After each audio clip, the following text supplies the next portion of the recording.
Yes बच्चों, जब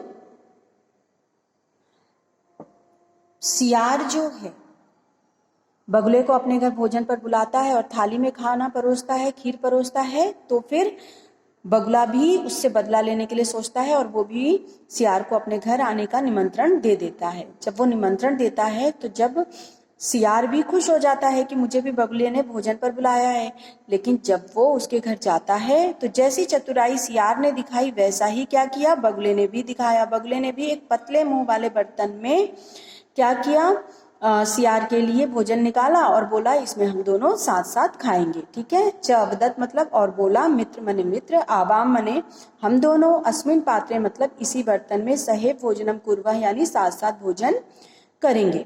यदि बच्चों सियार ने इस तरह की चालाकी नहीं दिखाई होती तो बगुला भी नहीं दिखाता ना। तो इसलिए हमें हमेशा याद रखना चाहिए कि हम जैसा अपने लिए चाहते हैं हम दूसरों के लिए भी वैसा ही व्यवहार करें। तो जब बगुले ने सियार के लिए संकीर्ण मुख वाले बर्तन में भोजन निकालता है, फिर क्या होता है, क्या सियार भोजन कर पाता है? देखते हैं आगे। बकह कलशात चचवा शिरोदनम अखादत। वकह मने बगुला, कलशात मतलब कलश से, चचवा मतलब चोंच के द्वारा, शिरोदनम मने खीर, अखादत मतलब खा गया। बगुला जो है वो अपने चोंच के माध्यम से, क्योंकि बर्तन कैसा था, संकीर्ण था, पतला था, तो उसमें उसकी चोंच आसानी से जा सकती थी।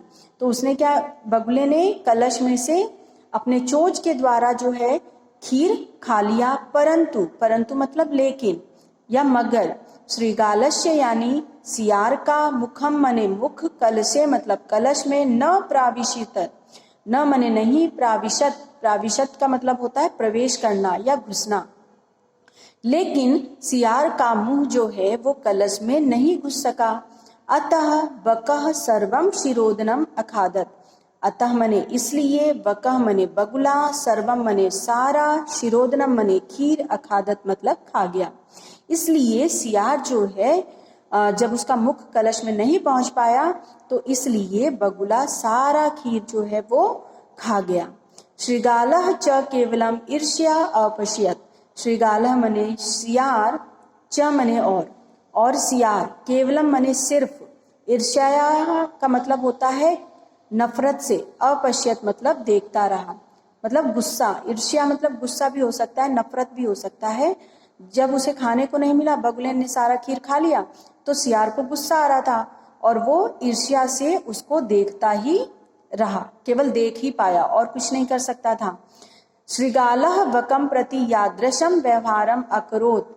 श्रीगालः मतलब सियार के प्रति, वकम मने बगुले का, श्रीगालः वकम प्रति यादृश्य व्यवहारम अकरोत, वकः अपि श्रीगालः प्रति तादृश्य व्यवहारम कृत्वा प्रतिकारम अकरोत। मतलब ये है, श्रीगालः मतलब सियार का, वकम प्रति यानी बगुले के प्रति, यादृशम मने ऐसा ही, व्यवहारम मने व्यवहार, अकरोत मने किया था।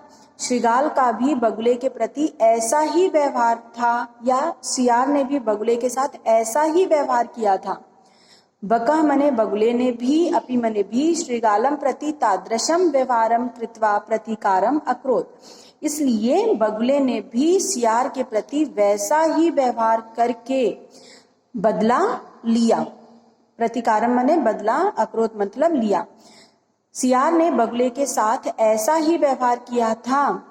ठीक है, वैसा ही, इसलिए बगुले ने भी सियार के साथ वैसा ही व्यवहार करके, यादृश्य मने जैसा, तादृश्य मने वैसा, जैसा व्यवहार सियार ने बगुले के साथ किया था वैसा ही व्यवहार बगुले ने सियार के साथ करके बदला लिया।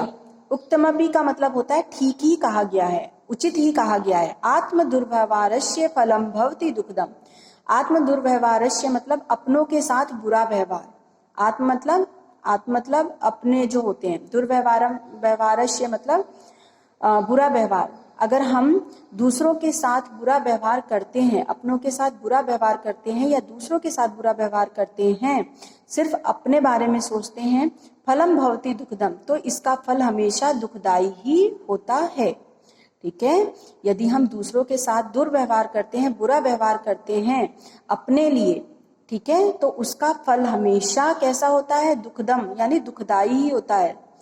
तस्मात् मतलब इसलिए, व्यवहारतव्यम मानवेन सुखेषिणम, इसलिए मनुष्य को अपने लिए सुख चाहना है। अगर सुख चाहता है, यदि मानवेन यानी मनुष्य, सुखेषिणाम मतलब सुख चाहता है, अपने लिए मनुष्य सुख चाहता है, तस्मात् मतलब तो उसे सद्व्यवहारतव्यम, तो उसे सद्व्यवहार करना चाहिए या दूसरों के साथ अच्छा व्यवहार करना चाहिए।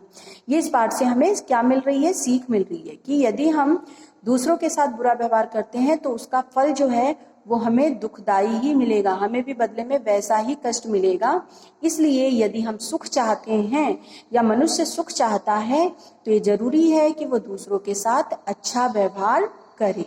ओके, उम्मीद है आप सभी को ये पाठ समझ में आ गया होगा। यदि कोई डाउट हो तो पूछिए।